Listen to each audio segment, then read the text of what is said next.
আবার খালি হাতে যারা পাঠালো তাদের কাছে আসার পরে তাদের মেজাজ আগের থেকে একটু নরম হবে না আরো গরম হবে? এই দুইজন যখন মক্কায় খালি হাতে ফিরে এলেন, সব ঘটনার আদ্যপ্রান্ত বললেন। এবার ওরা কি সাপ না বলে সাপের মাথায় ইয়ে দিলেন, কি কাটা সাপ, মানে সাপের মাথায় যে একবার একটা আঘাত করলে যেটা আরো খুশি উঠে, এটা আন্তরিকতা ভাষা বলে। ওরা এরকম বিষাক্ত সাপের মতো হয়ে গেল, আঘাতপ্রাপ্ত সাপের মতো হয়ে গেল। পারে না, যাকে সামনে পায় তাকে হত্যা করে, জীবন্ত কবর দেয়। জুলুমের মাত্রা প্রচন্ড আকার ধারণ করল। মক্কি জিন্দিগির 13 বছরের 5 বছর চলে গেল, এখন পরবর্তী 5 বছর শুরু হলো। মনোযোগ আছে আপনাদের? এই 5 বছরের জুলুম নির্যাতন এমন মারাত্মক আকার ধারণ করলো, শুধু সাহাবায়ে কেরাম নয়, রাসূল করিম সাল্লাল্লাহু আলাইহি ওয়াসাল্লামের জন্য পুরো মক্কার জীবনটা কেন যেন অসহনীয় হয়ে গেল। পুরা পৃথিবীটা প্রশস্ত হওয়ার পরে আল্লাহ নবীর জন্য মক্কার জীবনটা একেবারে সংকীর্ণ হয়ে গেল। সাহাবায়ে কেরাম ঘর থেকে বের হতে পারেন না, ঘরেও থাকতে পারেন না। মক্কার কাফের এবং মুশরিকরা চতুর্মুখী সাহসী আক্রমণ শুরু করেছে সাহাবায়ে কেরামের উপরে।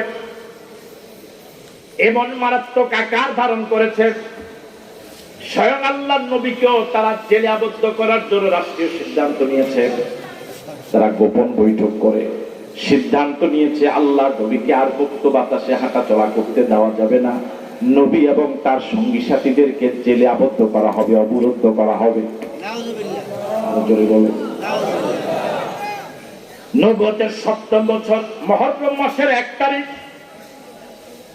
তারা সিদ্ধান্ত নিয়ে রাষ্ট্রীয় আইন করে, সংসদ তাদের আইন করে, তারা প্রস্তাব তারা দেয়, পাশও তারাই করে। কথা বলে না কেন? তখন আমার মনে হয় সংসদে আর এর বিরোধিতা করার মতো কেউ থাকবে না। কথা বলে না? প্রস্তাব ওরা দেয়, আইন ওরা করে, পাশ ওরা করে, সব কিছু ওদের হাতে। তারা আইন করলো মুহাম্মদকে আর মুক্ত বাতাসে চলতে দেওয়া যাবে না, অবরুদ্ধ করা হবে, জেলের পরিবেশে রাখা হবে।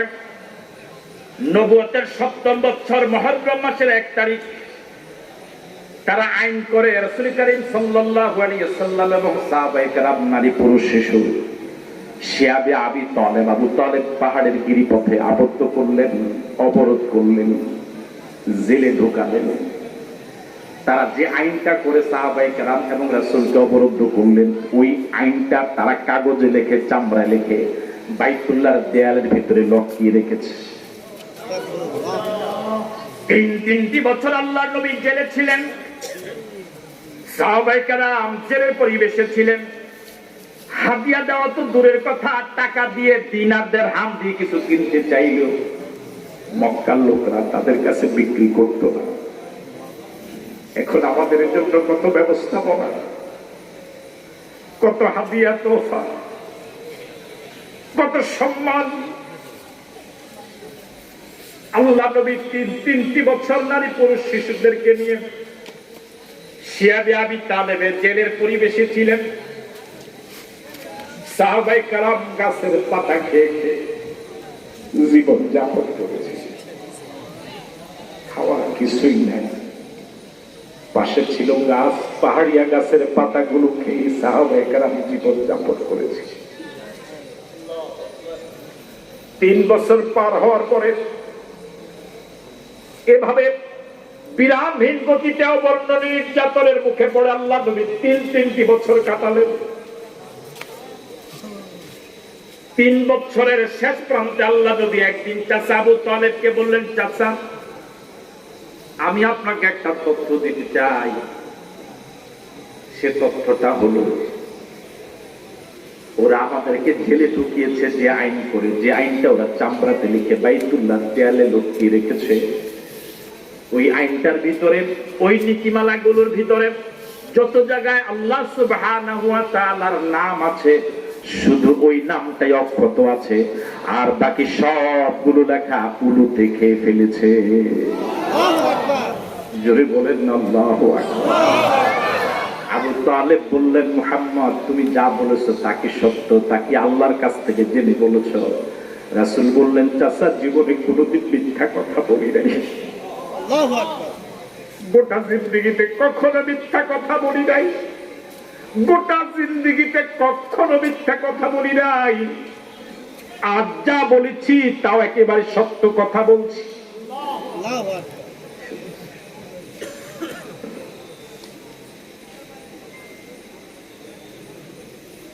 আবু তালেব এই তথ্য পাওয়ার পরে চলে গেলেন কাবার পাদদেশে। গিয়ে দেখেন কাবার অনতি দূরে মক্কার বড় বড় নেতারা খোঁজ গল্পে মত্ত। আবু তালেব সেখানে গিয়ে একটি ভাষণ দিলেন, বললেন, শোনো, তোমরা আমার ভাতিজাকে আমাকে সহ 3 বছর জেলে রেখেছে। ভাতিজা মুহাম্মদ কিছুক্ষণ আগে একটা তথ্য দিয়েছে তোমাদের সে জেলে রাখার আইনটা প্রসঙ্গে। তার তথ্য যদি সঠিক হয়, আমি আবু তালেব তোমাদেরকে বলছি তাকে আর জেলে রাখা ঠিক হবে না। আর তার তথ্যটা যদি ভুল হয়, তাহলে তোমাদের সিদ্ধান্তের সাথে আমিও একমত। মক্কার বড় বড় নেতারা জিজ্ঞেস করলেন, আবু তালেব সেই তথ্যটা আমাদেরকে একটু শোনাও। আবু তালেব বললেন, মুহাম্মদ বলেছেন তোমরা আমাদেরকে জেলে রাখার জন্য রাষ্ট্রীয়ভাবে যে আইনটা করেছ, যে আইনটা লিপিবদ্ধ করে কাবার দেয়ালে ঝুলিয়ে রেখেছ, ওই লিখিত আইনটার যত জায়গায় আল্লাহ সুবহানাহু ওয়া তাআলার নাম রয়েছে, শুধু আল্লাহর নামগুলো অক্ষত আছে, আর বাকি তোমাদের সবগুলো লেখা উলুতে খেয়ে ফেলেছে, সবগুলো লেখা শেষ। এটা প্রমাণ করার জন্য সিসি ক্যামেরার প্রয়োজন নাই, এটা প্রমাণ করার জন্য কোন তদন্ত কমিটিরও প্রয়োজন নাই। এতে একটু এখান থেকে গেলেই তোমরা নিজেরাই প্রমাণ করতে পারো। তারা তো অবাক, আইনটা যে তারা করেছে কখনো আর আইনটাকে খুলে দেখে নাই, কখনো আইনটার কাছে গিয়ে আবার দ্বিতীয়বার দেখার প্রয়োজন মনে করে নাই। কিন্তু এই তথ্য পাওয়ার পর তারা সকলে হুমড়ি খেয়ে পড়ল। ওই লিখিত আইনটার কাছে গিয়ে দেখলো রাসূল যা বলেছেন সব সঠিক। জোরে বলেন আল্লাহু আকবার। এ হলো মুহাম্মদুর রাসূলুল্লাহ সাল্লাল্লাহু আলাইহি ওয়াসাল্লাম। ও যুবকেরা, ও কলিজার টুকরা যুবকেরা, কার পিছনে ঘুরো, কার পিছনে মিছিল করো? মদিনা মুহাম্মদুর রাসূলুল্লাহ সাল্লাল্লাহু আলাইহি ওয়াসাল্লাম দুহাত প্রসারিত করে আছেন তোমাদের জন্য। কোন সমাজের যুবকরা ভালো তো পুরা সমাজটা ভালো, কোন সমাজের কোন রাষ্ট্রের যুবকরা ভালো তো পুরা রাষ্ট্রটা ভালো। যেই দেশের যুবকেরা ইসলামের জন্য নিবেদিত হয়ে যায়, কোরআন মজিদের জন্য নিবেদিত হয়ে যায়, কোরআন মজিদের কর্মী হয়ে যায়, ওই দেশে আল্লাহর কসম কোন শয়তানের ওয়াসওয়াসা তুলতে পারে না। এই জন্য যুবকদেরকে বিনয়ের সাথে বলি, কলিজার টুকরা যুবকদেরকে বলি, এখন শরীরের রক্ত গরম, এই রক্ত গরম চিরদিন থাকবে না। তোমার মতো কত যুবক, তোমার মতো কত যুবক কাশ্মীরের জালেমদের অত্যাচারে জীবন্ত আগুনের মধ্যে পড়ে যায়। তোমার মতো কত যুবক ফিলিস্তিনের জালেমরা বুকটাকে গুলি মেরে ঝাঁঝরা করে দেয়। তোমার মতো কত যুবক এই জালেমদের অত্যাচারে নির্যাতনে নিষ্পেষিত হয়ে দুনিয়া থেকে চলে গেল। তোমার মতো কত যুবক, তোমার কম বয়সী কত যুবক দুনিয়া থেকে তোমার এলাকায় চলে গেল। জীবন যেহেতু একবার আল্লাহকে দেওয়াই লাগবে, আল্লাহর পথে জীবনটা দেওয়াই তো ভালো। আমরা কি পারবো ইসলামের জন্য জীবন দিতে? কি পারবো? কারা কারা পারবো? দুহাত তুলে দেখাই।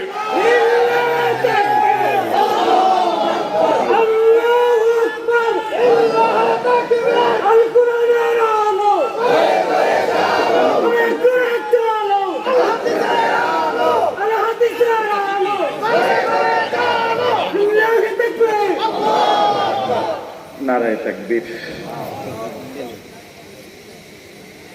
আমার ভাইয়ারা, রাসূল করিম সাল্লাল্লাহু আলাইহি ওয়াসাল্লাম জেল থেকে বেরিয়ে আসলেন। আল্লাহু আকবার বলবেন। এখন কি রাসূল জেলে না মুক্ত? নবুয়তের 10ম বৎসর, রাসূলের বয়স তখন 50। কত বছর? মক্কি জীবন 13 বৎসর, তার 3 নম্বর পর্বের শেষ বৎসর। মনোযোগ আছে আপনার? জেল থেকে ছাড়া পাওয়ার 6 মাস পরে আবু তালেব ইন্তেকাল করলেন। জেল থেকে ছাড়া পাওয়ার 7 মাস পরে রাসূলের স্ত্রী খাদিজাতুল কুবরা রাদিয়াল্লাহু তাআলা আনহা ইন্তেকাল করলেন। জেল থেকে ছাড়া পাওয়ার মাত্র 6 মাস পরে চাচা নাই, জেল থেকে ছাড়া পাওয়ার মাত্র 7 মাস পরে প্রিয়তমা স্ত্রী নাই। যে আবু তালেব ছিলেন বাহিরে আশ্রয়, প্রচন্ড ছায়ার আকার ধারণ করে কাফের এবং মুশরিকদের সব জুলুম নির্যাতনকে তিনি ঠেকিয়ে দিয়েছিলেন। যতদিন আবু তালেব পৃথিবীতে জীবিত ছিলেন, কাফের এবং মুশরিকের আল্লাহর নবীর উপর হাত তোলার সাহস পায় নাই। আবু তালেব ইন্তেকাল করার কারণে বাহিরে রাসূলের আশ্রয় এখন আর কেউ নাই। বাহিরে জুলুম নির্যাতন সহ্য করে ঘরে আসলে পরে খাদিজাতুল কুবরা রাদিয়াল্লাহু তাআলা আনহা সান্ত্বনা দিতেন প্রিয়তমা স্বামীকে। খাদিজাতুল কুবরা রাদিয়াল্লাহু তাআলা আনহা দুনিয়া থেকে বিদায় নিলেন। রাসূলের এখন ঘরেও কেউ নাই সান্ত্বনা দেওয়ার, বাহিরেও কেউ নাই আশ্রয় দেওয়ার। মাঠে কি আছে? কত অসহায় নবীর জীবন, কত অসহায়, কত অসহায়। বাহিরেও আশ্রয় দেওয়ার কেউ নাই, ঘরেও সান্ত্বনা দেওয়ার কেউ নাই। এই বৎসরটাকে বলা হয় আমুল হুজনে, দুঃখের বৎসর বলা হয় ইসলামের ইতিহাসে। এত বড় বিপদ, এত বড় বিপদ, এত বড় বিপদ রাসূলের জীবনে আর কোনোদিন যায় নাই। এমন অসহায় হয়ে পড়ে গেলেন। এতদিন পর্যন্ত যারা বিরোধিতা করেছে শুধু মুখে, গায়ে হাত তোলে নাই, কিন্তু রাসূল এমন অসহায় হয়ে পড়ে গেলেন খাদিজা এবং আবু তালেব ইন্তেকাল করার পরে। একদিন আল্লাহ নবী বাজারে গেলেন। বাজারে যাওয়ার পরে এতদিন পর্যন্ত যারা রাসূলের গায়ে হাত তোলার সাহস পায় নাই, পাগল বলেছে, কবি বলেছে, গণক বলেছে, জাদুকর বলেছে, দেশ বিরোধী বলেছে, বিভিন্ন ভাবে ব্যঙ্গাত্মক মন্তব্য করেছে, কিন্তু গায়ে হাত তোলার সাহস পায় নাই। আবু তালেব এবং খাদিজা ইন্তেকাল করার পরে এই মাত্র তারা গায়ে হাত তোলার সাহস পেল। আল্লাহ নবী বাজারে গেলেন, ওরা কাদাযুক্ত মাটি আল্লাহ নবীর চেহারা মুবারকে মেরে ফেলেছে। রাসূলের চেহারা মুবারকে ওরা মক্কার কাদা মাটি ছুঁড়ে মেরেছে। রাসূল এই অবস্থায় ঘরে আসলেন। এখন আর ঘরে খাদিজা নাই, ঘরে এখন খাদিজা নাই, ঘরে সান্ত্বনা দেওয়ার মতো কেউ নাই। নিজের আদরের কন্যা ফাতেমা রাদিয়াল্লাহু তাআলা আনহা বাবার এই দুরবস্থা, অসহায় অবস্থা দেখে কেঁদে ফেললেন। নিজের কাপড়ের আঁচল দিয়ে ফাতেমা রাদিয়াল্লাহু তাআলা আনহা রাসূল করিম সাল্লাল্লাহু আলাইহি ওয়াসাল্লামের চেহারা মোবারক থেকে ওদের নিক্ষিপ্ত ময়লাগুলো সরিয়ে ফেললেন। আল্লাহ নবী এমন চরম দুরবস্থায় পড়লেন। রাসূল কাবার পাশে আল্লাহকে সিজদা দিচ্ছিলেন। মক্কার কাফের এবং মুশরিকরা জবে করা উটের নাড়ি ভুঁড়িগুলো, বিশাল ওজনদার নাড়ি ভুঁড়িগুলো আল্লাহ নবীর পিঠের উপর চাপা দিয়ে আল্লাহ নবীকে হত্যা করার পরিকল্পনা করছে। এই ঘটনা ঘটেছে আবু তালেব ইন্তেকালের পরে নবুয়তের 10ম বৎসরে। রাসূলের বয়স তখন 50। কত বৎসর বয়স? রাসূল করিম সাল্লাল্লাহু আলাইহি ওয়াসাল্লাম রাস্তা দিয়ে হাঁটছিলেন। মক্কার কাফের এবং মুশরিকেরা গামছা জাতীয় কোন একটা কাপড়, গামছা টাইপ কোন একটা কাপড় রাসূলের গলায় পেঁচ দিয়ে দুদিক থেকে দুজন টান দিয়ে আল্লাহ নবীকে জীবন্ত ফাঁসিতে ঝুলিয়ে মৃত্যুবরণ করার প্রক্রিয়া নিয়েছিল। এটা আবু তালেবের ইন্তেকালের পরে হয়েছিল, খাদিজার ইন্তেকালের পরে হয়েছিল। তখন রাসূলের বয়স 50। এর আগে সাহস কেউ পায় নাই। রাসূলের অবস্থা এত অসহায়, এত অসহায়, এত অসহায় যে আবু লাহাব আল্লাহ নবীর সাফা পাহাড়ে যখন ডাক দিয়েছিলেন নবুয়তের সূচনা লগ্নে, রাসূল যখন বলেছিলেন কুলু লা ইলাহা ইল্লাল্লাহ তুফলিহুন, সর্বপ্রথম যে ব্যক্তি রাসূলের গায়ে পাথর মেরেছিল তার নাম আবু লাহাব। আপন চাচা বলেছিল আলিহাজা জামাতানা তাব্বাল্লাকা আলিহাজা জামাতানা, তোমার ধ্বংস কে জন্য কি আমাদেরকে এই জায়গায় ডেকেছো? যার নামে যার পরিপ্রেক্ষিতে আল্লাহ একটা সূরা নাজিল করেছিলেন, সূরা লাহাব। রাসূলের এই মানের চরম শত্রু, আপন ঘরের চরম শত্রু। রাসূলের এই চরম দুরবস্থা তার মনেও মায়া লাগলো। এমন মাপের শত্রু কি পরিমাণ জুলুম হলে পরে তার মায়াও জাগে। আবু লাহাব রাসূলের কাছে এসে প্রস্তাব করলো, মুহাম্মদ তোমার এই দুরবস্থা আমার আর সহ্য হয় না। এতদিন পর্যন্ত আমার ভাই আবু তালেব তোমাকে আশ্রয় দিয়েছে, আজ থেকে আমি সিদ্ধান্ত নিয়েছি, আমার ভাই মরে গিয়েছে, ভাই তোমাকে যে সহযোগিতা করত, আজ থেকে আমি আবু লাহাব সে সহযোগিতা করব।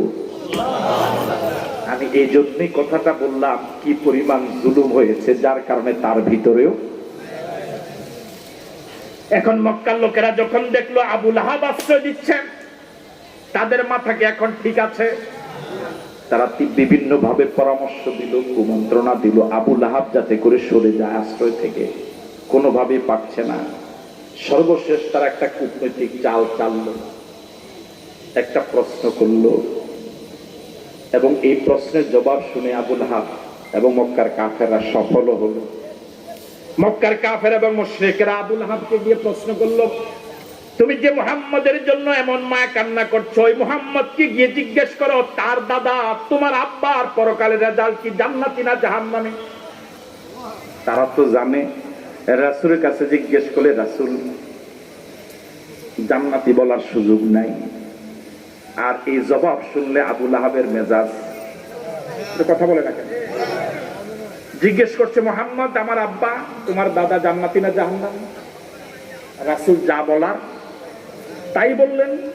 জবাব শুনে আবু লাহাবের মেজাজ গরম, আমার বাবা জাহান্নামী, তোমার সাথে আর আমি নাই। সফল হয়ে গেল কারা? আরো জোরে বলেন। তাহলে তাদের পাতানো ফাঁদে পা দিয়ে নিজের ধ্বংস নিজে টেনে আনল। সুতরাং আমি আজকে আপনাদের উদাত্ত আহ্বান জানাবো, কারো প্ররোচনায় প্ররোচিত হয়ে কারো পাতানো ফাঁদে পা দিয়ে ইসলাম মুসলমান স্বাধীনতার সার্বভৌমত্ব থেকে ধ্বংস হতে দিবেন না। রাজি আছেন? রাজি আছেন? এদেশের স্বাধীনতার সার্বভৌমত্বের জন্য যদি আবার জীবন দেওয়া লাগে, জীবন দিতে রাজি আছে? কারা কারা রাজি? দুহাত তুলে দেখা। আল্লাহ কবুল করে বলি আমিন। সামনে আগে তো বলো করে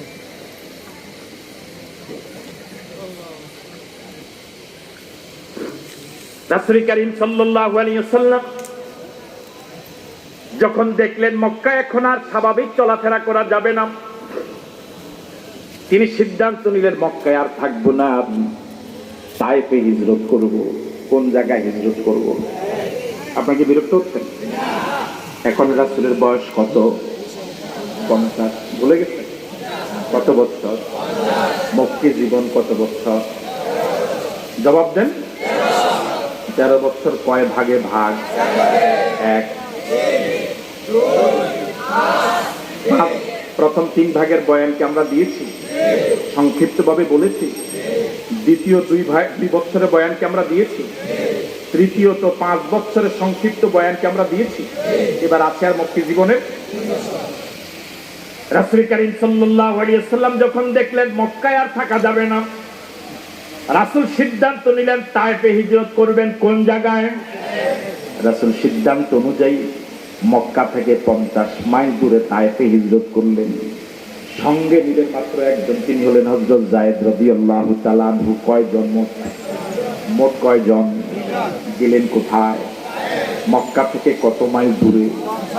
মক্কা থেকে 50 মাইল দূরে। আল্লাহ নবী যায়েদ রাদিয়াল্লাহু তাআলা আনহুকে সঙ্গে করে তায়েফে গেলেন দাওয়াতি কাজ করার জন্য। তিনি ভেবেছিলেন মক্কার লোকেরা আমাকে জায়গা দেয় নাই, তায়েফের মানুষেরা হয়তো জায়গা দিবেন। মক্কার লোকেরা আমার দাওয়াত রিসিভ করে নাই, তায়েফের মানুষেরা হয়তো আমাকে রিসিভ করবে। কিন্তু দেখা গেল ঘটনা তার সম্পূর্ণ বিপরীত। মক্কা থেকে তায়েফের অবস্থা আরো কঠিন আকার ধারণ করলো। মক্কা লোকেরা তো রাসূলের গায়ে থেকে পাথর মেরে রক্ত ঝরায় নাই, কিন্তু তায়েফের লোকেরা একবার নয়, দুইবার নয়, তিনটি বার পাথর মেরে মেরে রাসূলকে বেহুশ করে জমিনে ফেলে দিয়েছিল। আল্লাহ নবী হযরত যায়েদ 120 দিন তায়েফে ছিলেন। কয়দিন? কথা বলেন, কয়দিন? অবস্থাটা এই দাঁড়ালো, এখন আর তায়েফে আল্লাহ নবীর কোনো বাসস্থান নাই, আশ্রয় দেওয়ার মতো কেউ নাই, কারো ঘরে জায়গা পাওয়ার মতো নাই, কোনো বাগানে আশ্রয় নেওয়ার মতো কোনো অবস্থা নাই। অবস্থাটা এই দাঁড়ালো, এখন তায়েফও থাকতে পারছেন না, মক্কায় ঢুকতে পারছেন না। মনোযোগ আছে? ও মুসলমানেরা, ও ইমানদার ভাইয়েরা, ইসলাম কত কষ্টে আমরা পেয়েছি। সাহাবায়ে কেরামের জীবন দেওয়ার বিনিময়ে আল্লাহ নবীর কত কষ্টের বিনিময়ে আমরা ইসলাম পেয়েছি। অথচ সেই ইসলামটাকে নিয়ে আজ আমরা নিজের দলের সাথে হাদিয়ার লোভে আমরা আজ সেই ইসলামটাকে নিয়ে সিনেমিনি খেলছি, ঠিক নয় কি? কখনো কি আমার আপনার জীবনে এমন দুরবস্থা এসেছে নিজের ঘরে থাকতে পারি না, অন্য কোন জায়গায় গিয়ে আশ্রয় পাই, এরকম কি হয়েছে কখনো? অথচ বিশ্ব নবী, কুল কায়নাতের নবী, তামাম জগতের নবী থাকতে পারছেন না তায়েফে, ঢুকতে পারছেন না মক্কা।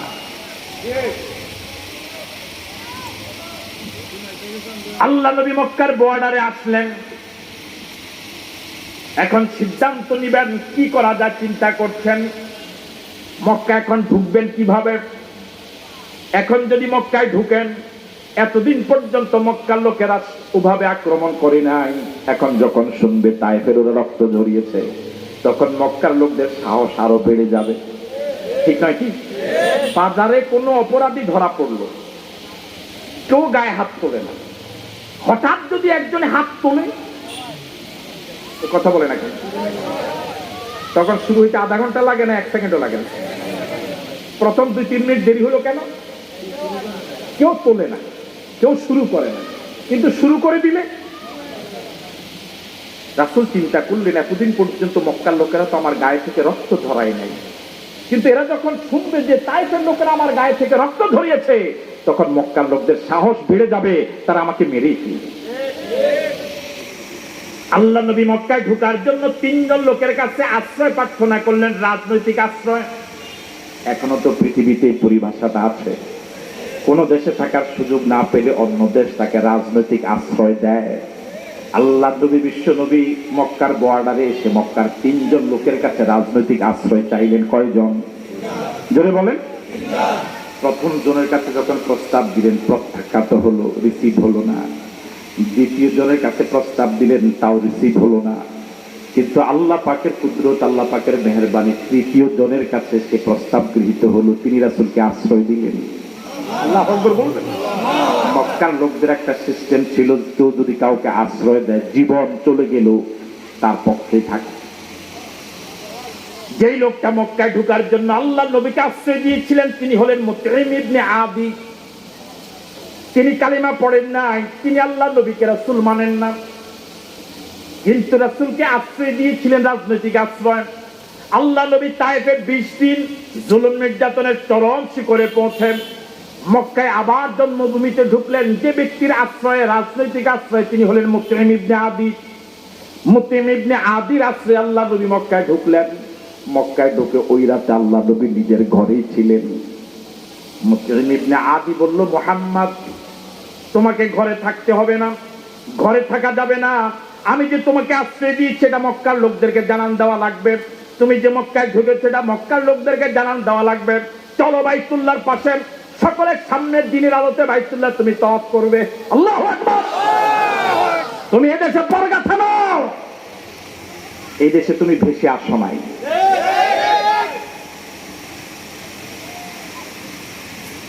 মুতঈম ইবনে আদি আরো বললেন, তুমি হয়তো চিন্তা করবে 20 দিন মক্কায় ছিলে না, জুলুম নির্যাতন সহ্য করে মক্কায় ঢুকেছ, আমি আশ্রয় দিয়েছি। এখন যদি দিনের আলোতে মক্কার কাবাকে তাওয়াফ করা হয়, তোর আক্রমণ করবে। আমি আমার 2টা সন্তানকে সশস্ত্র অবস্থায় তোমাকে পাহারা দেওয়ার দায়িত্ব দেব। আল্লাহু আকবার। মুতঈম ইবনে আদি তার দুইজন ছেলেকে আদেশ করলেন, সশস্ত্র অবস্থায় রাসূলের চারপাশে ঘুরবা, হাতে তলোয়ার নিয়ে সশস্ত্র অবস্থায় আল্লাহর নবী বাইতুল্লাহ তাওয়াফ করবে, তোমরা চতুর্দিক থেকে তাকে পাহারা দিবা। আল্লাহু আকবার। মুতঈম ইবনে আদি কাবার প্রান্তরে আল্লাহর নবী দিনের আলোতে কাবা তাওয়াফ করছেন। মুতঈম ইবনে আদির দুই সন্তান সশস্ত্র অবস্থায় আল্লাহ নবীকে পাহারা দিচ্ছে। মক্কার কাফের এবং মুশরিকরা এই দৃশ্য দেখে তো ছানা বড়, চোখ কপালে উঠে গেল। জিজ্ঞেস করলো, মুতঈম তুমি কি কালেমা পড়েছো? মুতঈম বললেন না।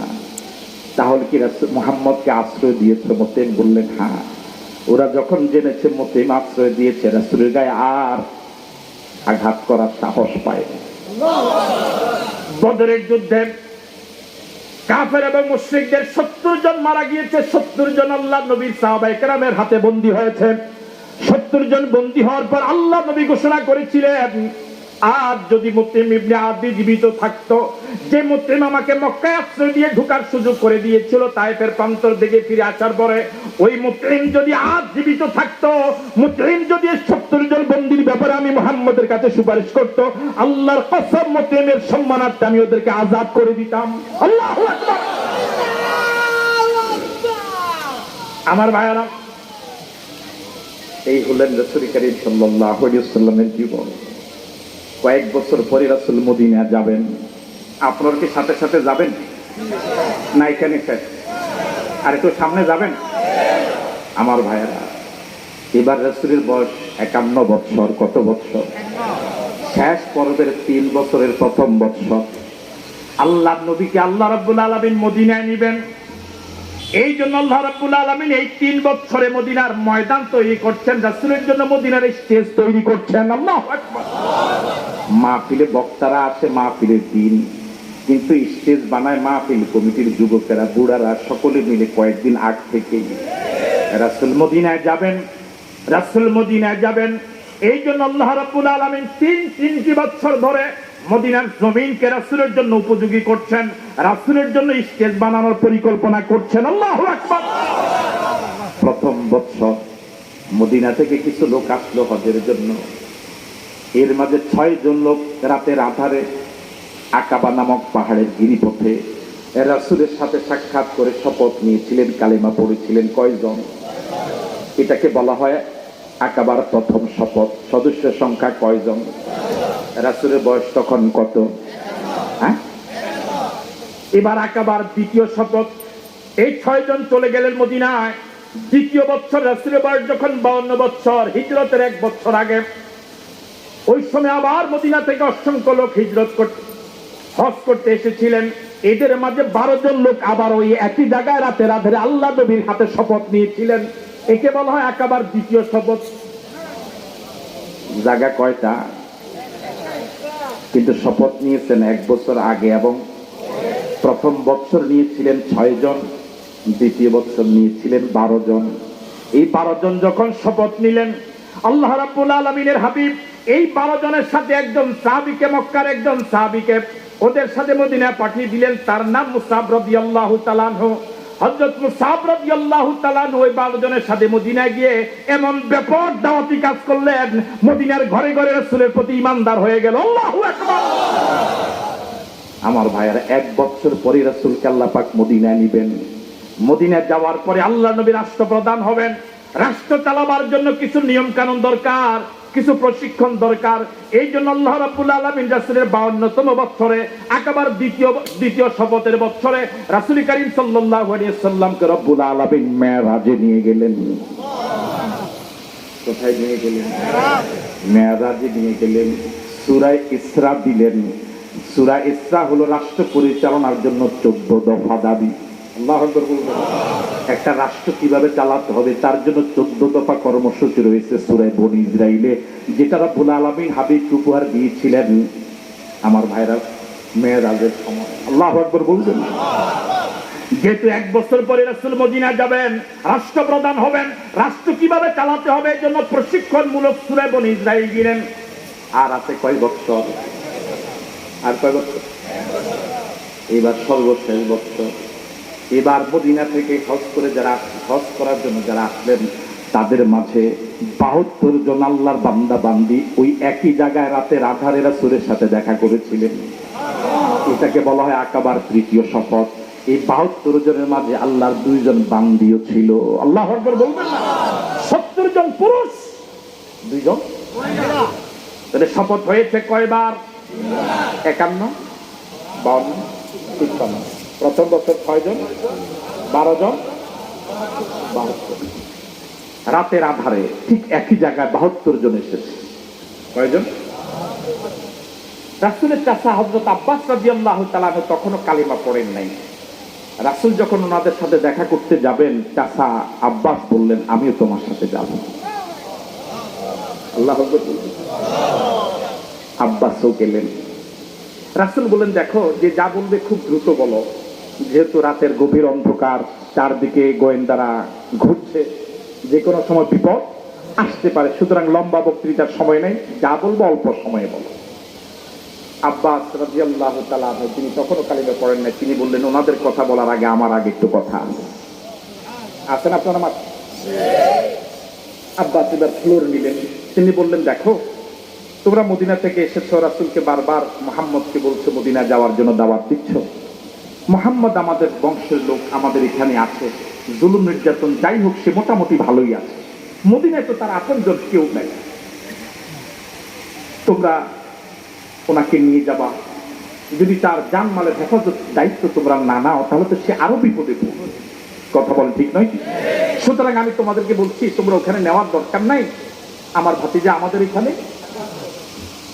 ওই 72 জন নারী পুরুষ আব্বাস রাদিয়াল্লাহু তাআলা ধরে বক্তব্য শুনে যুবক যারা ছিলেন দায়িত্বহীন কণ্ঠে দাঁড়িয়ে একটা ভাদ্দালাময় ভাষণ দিয়েছিলেন। বললেন, আব্বাস শুনে রাখো, আমরা আমাদের জান এবং মালকে যে পরিমাণ মর্যাদা দেই, আমাদের জান এবং মাল হেফাজতের জন্য আমরা যত সক্রিয়, তোমার ভাতিজা মুহাম্মদের জীবন রক্ষার জন্য তার থেকে বেশি সক্রিয় থাকবো। আল্লাহু আকবার। আমাদের জীবন চলে যেতে পারে, মুহাম্মদের উপর কোনো আঘাত আসতে দেব না। তাদের এই গরম বক্তৃতার কারণে পুরা মজলিসের চেহারাতেই রাসূল করিম সাল্লাল্লাহু আলাইহি ওয়াসাল্লাম ওনাদেরকে শপথ বাক্য পাঠ করে পাঠিয়ে দিলেন। আল্লাহ রাব্বুল আলামিন ইঙ্গিত দিলেন, এবার আপনাকে মদিনা যাওয়া লাগবে। সুবহানাল্লাহ। রাসূল করিম সাল্লাল্লাহু আলাইহি ওয়াসাল্লাম এই ইঙ্গিত পেয়ে সাহাবায়ে কেরামকে আগে ইঙ্গিত দিয়েছেন, তোমরা যেভাবে পারো মদিনায় চলে যাও, আমি তোমাদের পরে আসছি।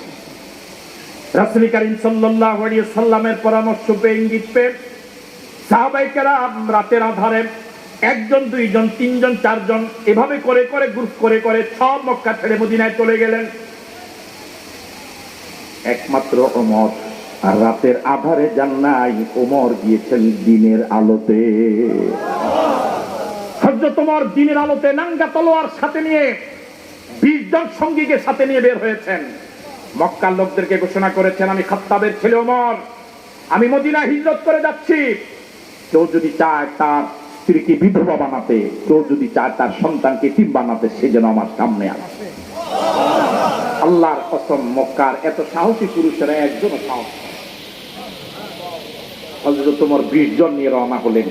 সামনে যত যান মুহাজিরের সংখ্যা দলে তত যেতে যেতে সব চলে গেলেন মদিনায়। মাত্র হাতে গোনা কয়েকজন রয়ে গেলেন মক্কায়। আপনারা কি আছেন? একটু আপনারা মক্কায় থাকেন, তাহলে একটু বুঝবেন ভালো। কাছাকাছি তো চোখে দেখা যাবে ভালো। ইউটিউবাররা কি বলে? রাসূল কি এখনো মক্কায় না মদিনায়?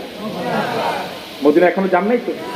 সাহাবায়ে কেরাম কথা বলেন, কত পার্সেন্ট গেছে? প্রায় সবাই।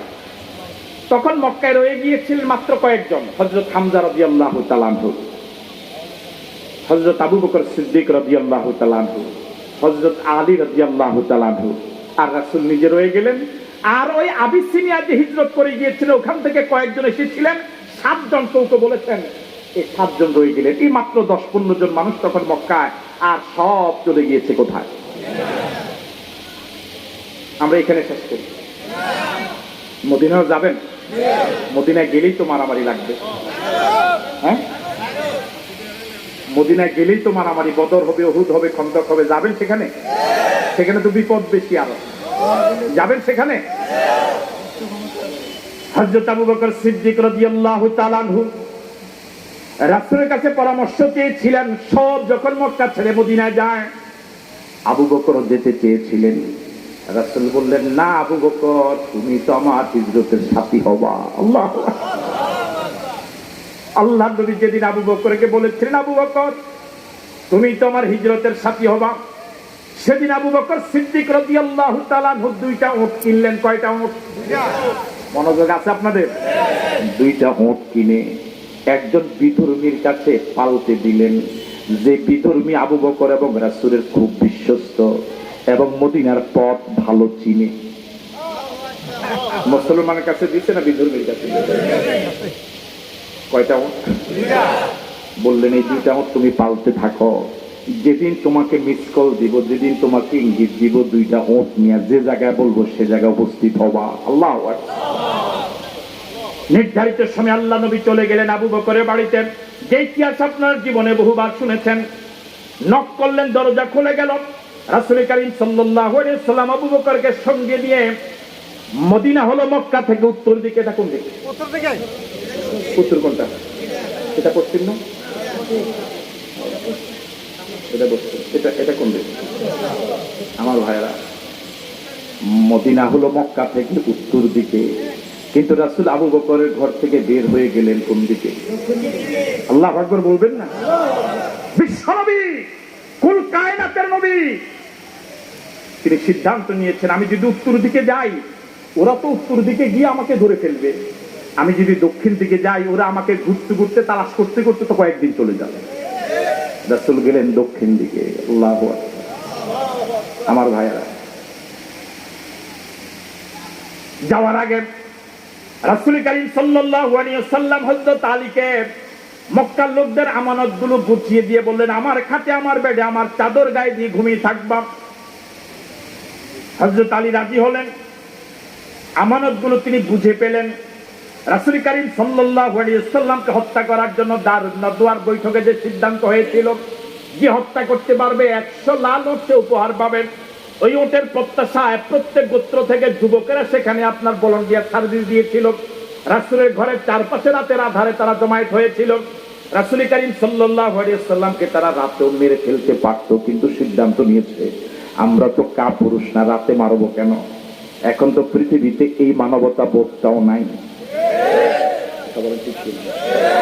আল্লাহ নবী এক মুষ্টি বালু নিলেন, সূরা ইয়াসিন তেলাওয়াত করা শুরু করলেন। ইয়াসিন ওয়াল কুরআনিল হাকীম ইন্নাকা লামিনাল মুরসালিন আলা সিরাতিল মুস্তাকিম তানজিলাল আজিজির রহিম লিতুনযিরা কওমান মা উনযিরা আবাউহুম ফাহুম গাফিলুন লাকাদ হাক্কাল কাওলু আলা আকসারিহিম ফাহুম লা ইউমিনুন ইন্না জাআলনা ফি আ'নাকিহিম আগলালান ফাহিয়া ইলাল আযকানি ফাহুম মুকমাহুন ওয়াজআলনা মিন বাইনি আইদিহিম সাদ্দান ওয়া মিন খালফিহিম সাদ্দা ফাগশাইনাহুম ফাহুম লা ইউবসিরুন। বালুতে দম করলেন, বালুগুলো ছেড়ে দিলেন। আল্লাহ রাব্বুল আলামিন বলেন, ওয়া মা রামাইতা ইয রামাইতা ওয়ালাকিন্নাল্লাহ রামা। নবী হে, বালুগুলো শুধু আপনি ছেড়ে দিয়েছিলেন, আর আপনার ঘরের চারপাশে দাঁড়ানো কাফেরদের চোখে চোখে বালুগুলো আমার কুদরত পৌঁছে দিয়েছিল। সকালবেলা বালুগুলো ছেড়ে দেওয়ার পর আল্লাহ নবী রাতের আধারে বেরিয়ে গিয়েছেন, ওরা টের পায় নাই। আল্লাহু আকবার বলবেন না? ওয়া মাকারু ওয়া মাকারাল্লাহ ওয়া মাকারু ওয়া মাকারাল্লাহ ওয়াল্লাহু খায়রুল মাকিরিন। পৃথিবীবাসী ও ইসলামকে ধ্বংস করার জন্য, রাসূলের আদর্শকে দুলিশাত করার জন্য, কোরআনের আলোকে নির্বাপিত করার জন্য ষড়যন্ত্র করে আল্লাহ পাক তাদের ষড়যন্ত্রের জবাব দেন। আল্লাহ থেকে ষড়যন্ত্রের জবাব দেওয়ার মতো এরকম ভালো জবাব আর কেউ দিতে, সে আল্লাহ আগের মতো আছে না নাই? আমার ভাইয়েরা, সকালবেলা তারা আসলো, ঘরে রাসূল না আলী, আলীকে তারা ধরলো, কারবার পাশে নিয়ে গেল। এমন আক্রমণ শুরু করেছে, চতুর্দিক থেকে সাহসী আক্রমণ। একটা পর্যায়ে আক্রমণের কারণে হযরত আলীর জীবন প্রায় যাবে যাবে ভাব, এমন মারাত্মক আক্রমণ করেছে আলীর উপরে, সর্বশেষ তার আলীকে না মেরে ছেড়ে দিয়েছে। আমার ভাইয়েরা, আলীকে না মেরে ছেড়ে দেওয়ার দুইটা কারণ ইতিহাসবিদগণ বলেন। প্রথম কারণ হলো, তাকে কেন মারি? আমাদের আমানতগুলো সে রাখছে। আল্লাহু আকবার বলবেন। আমাদের স্বর্ণ অলংকার, দিনার দিরহামগুলো সে আমানতের দায়িত্ব বহন করছে, আর আমরা তাকেই মারছি না, তাকে মারা যাবে না। আল্লাহু আকবার বলবেন। দ্বিতীয় যে কারণে তারা আলীকে ছেড়ে দিয়েছিলেন, সে কারণটা হলো, হঠাৎ তাদের জামাকে একটা কথা জাগ্রত হলো যে মুহাম্মদকে হত্যা করার জন্য আমরা দারুন নদওয়ার গোপন বৈঠক করেছিলাম, 100 ওয়াট ঘোষণা করেছিলাম, তার ঘর পর্যন্ত গিয়েছিলাম, যাকে হত্যা করার জন্য পরিকল্পনা নিয়ে এই পর্যন্ত এসেছি, আমাদের অত্যাচারে সে দেশও থাকতে পারছে না। ওই মুহাম্মদ এমন বিপদের সময় আমাদের আমানতগুলো নিয়ে পালিয়ে যায় নাই। আল্লাহু আকবার বলবেন।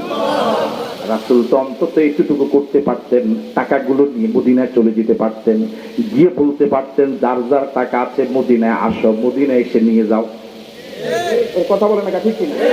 যে যার যার টাকা আছে মদিনায় নিয়ে যাও, এটা বললো কি অন্যায়? রাসূল এটাও করেন। যিনি এমন কঠিন মুহূর্তেও আমাদের অত্যাচারে থাকতে পারে না দেশে, আমাদের টাকাগুলো নিয়ে পালিয়ে যায় নাই, আমাদেরকে মদিনায় যেতে বাধ্য করে নাই, একজন আমানতদার রেখে গিয়েছে, তার আমানতদার লোককে আমরা কেন হত্যা করবো? আল্লাহু আকবার। সুতরাং দেশের আমানত, স্বাধীনতার আমানত যারা রক্ষা করে, তাদের গায়ে হাত তোলা ঠিক হবে না, তাদেরকে হত্যা করা ঠিক হবে না। এদেশের স্বাধীনতার জন্য কেউ যদি জীবন নাও দেয়, এদেশের ওলামায়ে কেরাম আল্লাহওয়ালারা জীবন দেবে ইনশাআল্লাহ। ঠিক নাকি? আমার ভাইয়েরা, রাসূল করিম সাল্লাল্লাহু আলাইহি ওয়াসাল্লাম মদিনার পথে সূর পর্বতে গেলেন, 3 দিন 3 রাত ছিলেন। কয় দিন কয় রাত? আমরা সকলে বলি আলহামদুলিল্লাহ।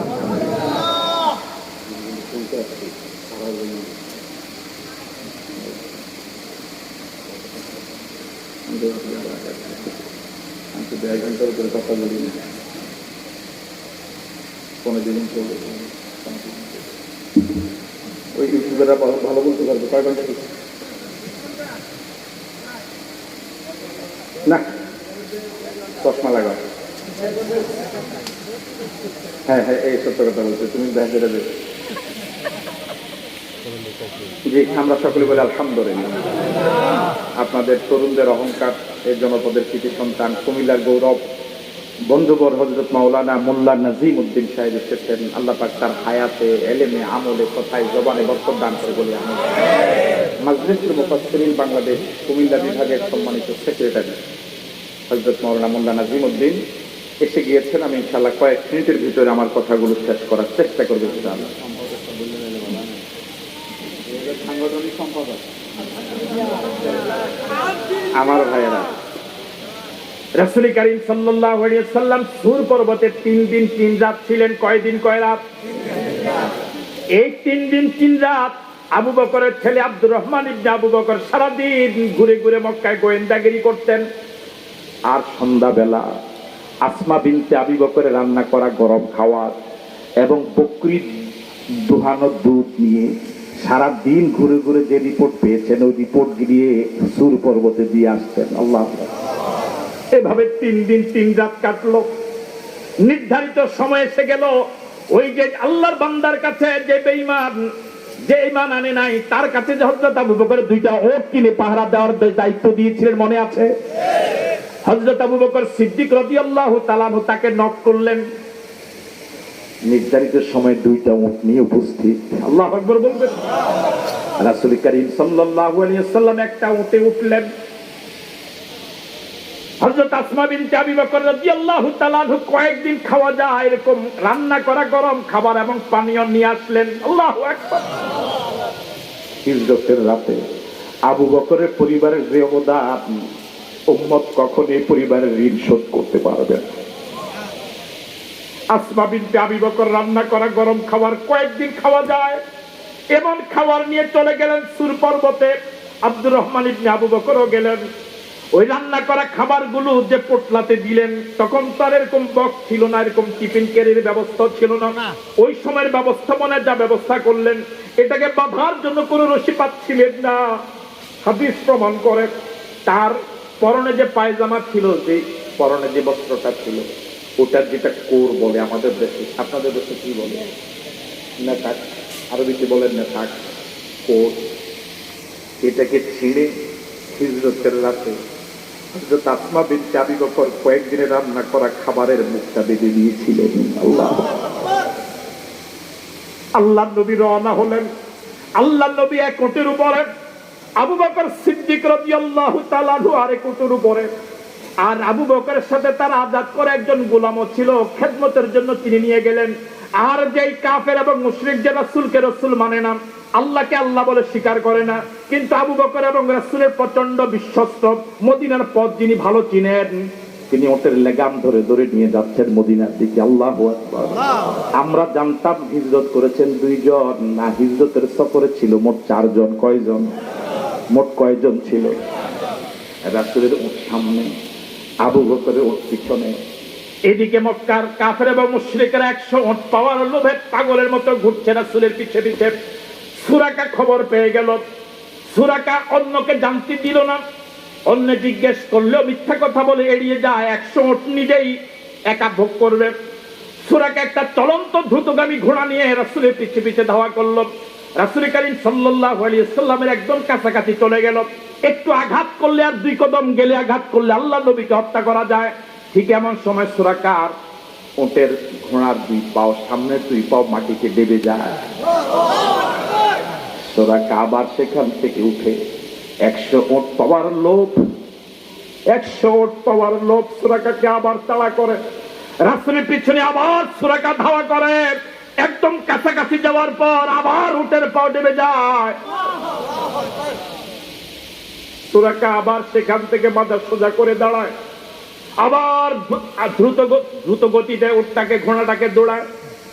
সর্বশেষ তৃতীয়বার উটের 2 পা নয়, শুধু 4 পাও এমন ভাবে মাটিতে ডেবেছে, এখন আর উঠেই না। এমন নবীর উম্মত হতে পেরে খুশি না বেজার? এই জন্য মন থেকে বলেন আলহামদুলিল্লাহ, আরো জোরে বলেন আলহামদুলিল্লাহ। আমার ভাইয়ারা, সুরাকা ধরা পড়ে গেল। রাসূল করিম সাল্লাল্লাহু আলাইহি ওয়াসাল্লামকে হত্যার সিদ্ধান্ত পরিবর্তন করলো। সুরাকা সর্বশেষ আল্লাহর নবীর কাছে আরজ করলো, ইয়া রাসূলুল্লাহ। সুরাকা সিদ্ধান্ত নিয়েছে, বুঝতে পেরেছে যে মুহাম্মদ ওদের অত্যাচারে জুলুম নির্যাতনের মোকাবেলায় জন্মভূমি ছেড়ে 420 কিলোমিটার দূরে মদিনায় পাড়ি দিচ্ছে। এই মুহাম্মদ আবার মক্কা একদিন দখল করবে। আল্লাহু আকবার। সেদিন তো আমি সুরাকার উপায় থাকবে না। এই জন্য সুরাকা রাসূলের কাছে পরামর্শ চাইলেন। রাসূল বললেন, সুরাকা তুমি চলে যাও, তবে আমাদের তথ্য তুমি কাউকে দিও না। সুরাকা বলেছেন, হুজুর ঠিক আছে, তবে একটা শর্ত। সেই শর্তটা হলো আমাকে একটা নিরাপত্তার নামা লিখে দেন। আপনি যখন মক্কা আসবেন, মক্কা দখল করবেন, তখন যেন আপনার লোকেরা আমাকে হত্যা না করে। রাসূল করিম সাল্লাল্লাহু আলাইহি ওয়াসাল্লাম আবু বকরের উটের উপরে, আবু বকর আযাদ করা যে গোলাম, সে লেখাপড়া জানে, তাকে বলেন আমার পক্ষ থেকে সুরাকার জন্য একটা নিরাপত্তা নামা লিখে দাও। আল্লাহু আকবার। রাসূল রওনা হলেন মদিনায়। আবু বকর এই পথে জীবনে বহুবার যাতায়াত করেছেন। আশেপাশের লোকের আবু বকরকে চিনে, কিন্তু মুহাম্মদকে তারা চিনে না, যেহেতু আল্লাহর নবী পথ ধরে আর কখনো যাতায়াত করেন নাই। লোকেরা জিজ্ঞেস করে, আবু বকর উনি কে? হযরত আবু বকর কত চমৎকার জবাব দিয়েছিলেন, হুয়া ইয়াহদিনি। আল্লাহু আকবার। লোকেরা জিজ্ঞেস করে, আবু বকর তোমার সামনে যিনি চলে তিনি কে? আবু বকর জবাব দিয়েছিলেন, হুয়া ইয়াহদিনি, তিনি আমাকে পথ দেখায়। আল্লাহু আকবার। আবু বকর বুঝাতে চেয়েছেন, আল্লাহর বান্দারা, তিনি আমাকে জান্নাতের পথ দেখায়। আর ওরা বাহ্যিকভাবে বুঝেছে আবু বকর হয়তো রাস্তা চেনে না, তিনি রাস্তা দেখায়, দেখা নিয়ে যায়। আল্লাহু আকবার। রাসূল মদিনার পার্শ্ববর্তী এলাকা কুবাতে চলে গেলেন। 10 দিন কুবাতে ছিলেন। 10 দিন পরে মদিনায় এবার ঢোকার সিদ্ধান্ত নিলেন। এদিকে মদিনার নারী পুরুষ আবাল বৃদ্ধ বনিতা প্রতিদিন মক্কা এবং মদিনার সংযোগ পথে সকাল বেলা আসে, সূর্যের আলো প্রখরতা বেড়ে যাওয়ার আগ পর্যন্ত তার এই জায়গায় থাকে। রাসূলকে রিসিভ করার জন্য শত শত মানুষ, মদিনার মানুষগুলো এই জায়গায় প্রতিদিন জমায়েত হয়।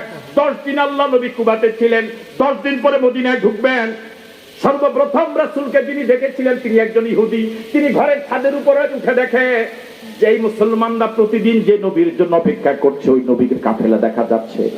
ওই ইহুদি ওই মুসলমানদেরকে ডাক দিয়ে বলেছিলেন, ও মুসলমানেরা, তোমরা প্রতিদিন যার অপেক্ষা করো সেই তো তোমার নবী চলে আসছে। রাসূল মদিনায় ঢুকলেন, আনন্দের বন্যা বয়ে যাচ্ছে, নারী পুরুষ আবাল বৃদ্ধ বনিতা, মিছিল শুরু হলো, আনন্দের বন্যা বয়ে গেল। পুরা মদিনার ঘরে ঘরে আনন্দ, পুরা মদিনার ঘরে ঘরে আনন্দের জোয়ার। সাহাবায়ে কেরাম রাসূলকে নেওয়ার জন্য পাগল প্রায়। উনি বলেন আমার বাড়িতে আসেন, উনি বলে আমার বাড়িতে আসেন। আল্লাহর রাসূল বললেন কারো বাড়িতে যাব না, আমি যে উটের উপর আরোহণ করে আছি এই উটটা যে জায়গা গিয়ে তার নোঙ্গর করবে, যে জায়গা গিয়ে যাত্রা বিরতি করবে, আমি সে জায়গায় নামবো। জোরে বলেন আল্লাহু আকবার। বর্তমানে মসজিদে নববী যে জায়গায় রাসূলকে বহনকারী উটটা সে জায়গায় গিয়ে নেমে গিয়েছিল, থেমে গিয়েছিল। রাসূল উট থেকে নামলেন। সাহাবায়ে কেরাম এবার প্রতিযোগিতা শুরু করলেন রাসূলকে মেহমান করার জন্য। সবাই আবদার করছেন আমার বাড়িতে আসেন, আমার ঘরে আসেন। আল্লাহ নবী সিদ্ধান্ত জানিয়ে দিলেন এই জায়গা থেকে যার ঘর সবচেয়ে কাছে আমি তার ঘরে যাব। সর্বশেষ দেখা গেল এই জায়গা থেকে সবচেয়ে কাছের ঘর যে সাহাবী তিনি আবু আইয়ুব আনসারী রাদিয়াল্লাহু তাআলা আনহু। তিনি ঘরের খাওয়ার মান কি জিজ্ঞেস করেন নাই, হাদিয়া কেমন দিবে তা প্রশ্ন করেন নাই, ঘরের আবাস ব্যবস্থাপনা কেমন জিজ্ঞেস করেন নাই, শুধু বলেছিলেন যার ঘরটা কাছে আমি তার ঘরে যাব। আমরা এখন চিন্তা করি হাদিয়া কোন মাহফিলে বেশি খাওয়া। দুইটা মাহফিল আসলো, চিন্তা করলাম এই মাহফিলে তুমি 20,000 আর ওইটা দিলে 30,000, এটা বাদ। সুবহানাল্লাহ, সুবহানাল্লাহ, তারে কিলোমিটার। কার ঘরে খাওয়ার মান ভালো, কার ওইখানে ব্যবস্থাপনা ভালো, এগুলো আমরা এখন চিন্তা করি। আল্লাহ নবী বললেন, সিদ্ধান্ত জানিয়ে দিলেন যার ঘরটা কাছে আমি তার ঘরে যাব। আল্লাহ নবী সর্বপ্রথম মেহমান হয়েছিলেন আবু আইয়ুব আনসারী রাদিয়াল্লাহু তাআলা আনহুর ঘরে। রাসূল এখন কোথায়? ও কথা বলে না, কোথায়? আপনারা কি সাথে আছেন? সাথে নাই? আপনারা কি সাথে আছেন? আল্লাহ বাস্তবে মক্কা মদিনা যাওয়ার তৌফিক দান করে দাও। আরো জোরে বলি আমিন। রাসূল মদিনায় গিয়ে 3টা কাজ করলেন। কয়টা কাজ? 3টা। কয়টা কাজ করলেন? জবাব দিয়ে ছোট হয়ে গেল। কয়টা কাজ? সর্বপ্রথম রাসূল যে জায়গায় ওটা থামলো ওই জায়গায় রাসূল করিম সাল্লাল্লাহু আলাইহি ওয়াসাল্লাম, এই মসজিদ নববী বর্তমান যে জায়গাটা, এটা 2 এতিম ভাইয়ের, 2 সহোদর এতিম তাদের জায়গা ছিল। রাসূল সিদ্ধান্ত নিলেন এই জায়গায় আমার আল্লাহকে সিজদা দেওয়ার জন্য একটা ঘর বানাবো, একটা মসজিদ বানাবো। রাসূল এতিম হওয়ার কারণে ওই 2 ভাইয়ের কাছ থেকে টাকা দিয়ে ব্যবস্থা করে জায়গাটা কিনলেন। এই জায়গায় তখন খেজুরের বাগান ছিল। রাসূল জায়গাটা কিনে খেজুর গাছগুলো কাটলেন, কেটে ওই গাছগুলোর গোড়া দিয়ে, গাছগুলোর কাণ্ড দিয়ে মসজিদে নববীর সর্বপ্রথম পিলার গুলো বানালেন। আল্লাহু আকবার। আর খেজুর গাছের পাতা দিয়ে বেড়া এবং রাসূল নিজে মাটি কাটলেন। যখন বৃষ্টি হতো সাহাবায়ে কেরাম পাথর কুচি নিয়ে মসজিদ নববীর ফ্লোরে বিছায় দিতেন যাতে করে সিজদা দিলে কাদা না লাগে। যখন প্রচন্ড গরম হতো সাহাবায়ে কেরাম কাদা মাটি নিয়ে ছাদে এবং পাশের খেজুর পাতার বেড়াতে লেপ দিয়ে দিতেন যাতে করে সূর্যের আলো না লাগে। রাসূল সর্বপ্রথম মসজিদ নববী বানালেন। এই মসজিদ নববী হলো রাষ্ট্রের সচিবালয়, রাষ্ট্রের সংসদ ভবন, রাষ্ট্রের সব বিষয় ফয়সালা হবে মসজিদ নববীতে। আর আল্লাহর সাথে সম্পর্কের সেতু বন্ধন মার্কাজ হবে মসজিদটা। আল্লাহু আকবার বলবেন। আল্লাহু আকবার। তাহলে রাষ্ট্রে কি হয়ে গেল? সংসদ ভবন হয়ে গেল, সচিবালয় হয়ে গেল, আল্লাহর সাথে সম্পর্কের সেতু বন্ধন হয়ে গেল। 2 মোট কয়টা কাজ করলেন? গেল কয়টা? 2টা গেছে কেন? 2 নাম্বার হলো আকাবার তৃতীয় শপথে 72 জন গিয়েছিলেন। কয়জন? এই 72 জনের মধ্যে আউস এবং খাজরাজ গোত্রের ছিলেন। এর আগেই ওনাদের মাঝে মদিনা থাকাকালীন এমন একটা রক্তক্ষয়ী সংঘর্ষ হয়েছে যে যুদ্ধকে বুয়াসের যুদ্ধ বলে। এখন এই যুদ্ধরত অবস্থায়, রক্তক্ষয়ী সংঘর্ষ অবস্থায় তারা আবার মদিনা রাসূলকে নিয়ে আসলেন, কিন্তু তাদের ভিতরে এখনো কিন্তু দূরত্ব।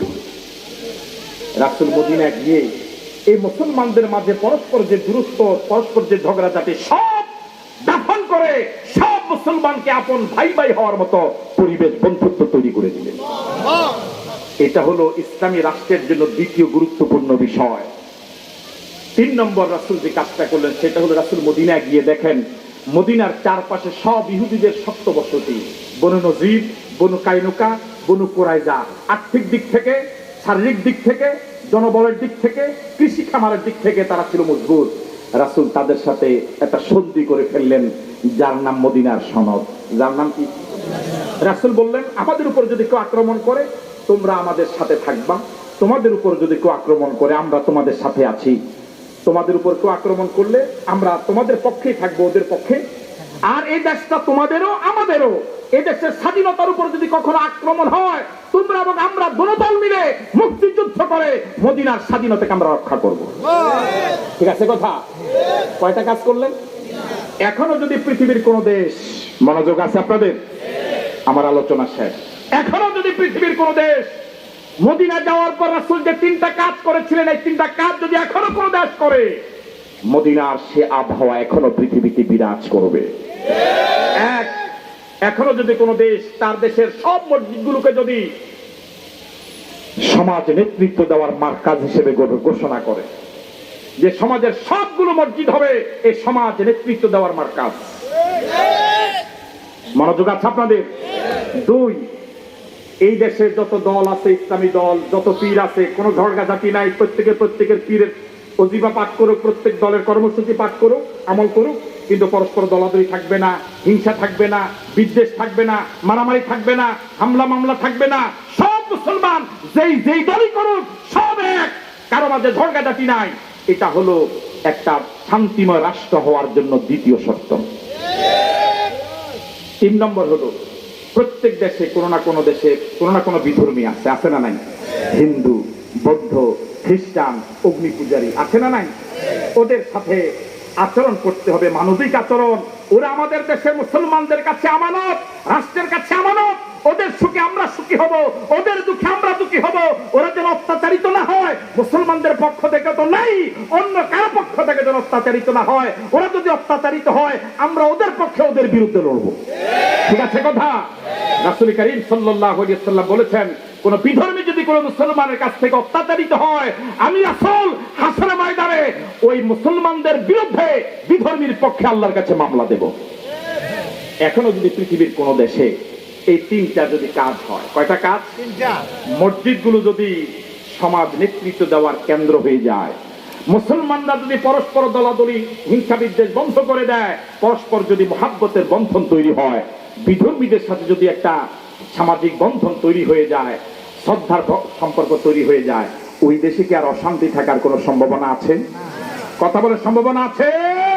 আসুন, বর্তমানে মাহফিলগুলোর স্টেজ হয়ে গেছে শুধু ফতুয়াবাজি, শুধু হিংসা বিদ্বেষ। এই হুজুর ভালো না, এই হুজুর ভালো না, শুধু মোল্লা নাজিমি ভালো, শুধু আশরাফি ভালো, আর কথা কয় না, ঠিক কিনা? এটা কিন্তু কয়েক বছর আগেও ছিল না। এই কয়েক বছর এই মাহফিলগুলোর এই দুরবস্থার জন্য আমি বলবো অন্যরা যত দায়ী আমরা কিন্তু কম দায়ী নই। আপনি অন্যের বিরুদ্ধে বলার জন্য আপনি অন্যের মাইক ব্যবহার করে কেন বলেন? আপনি নিজে একটা মাইক লাগায় বলেন।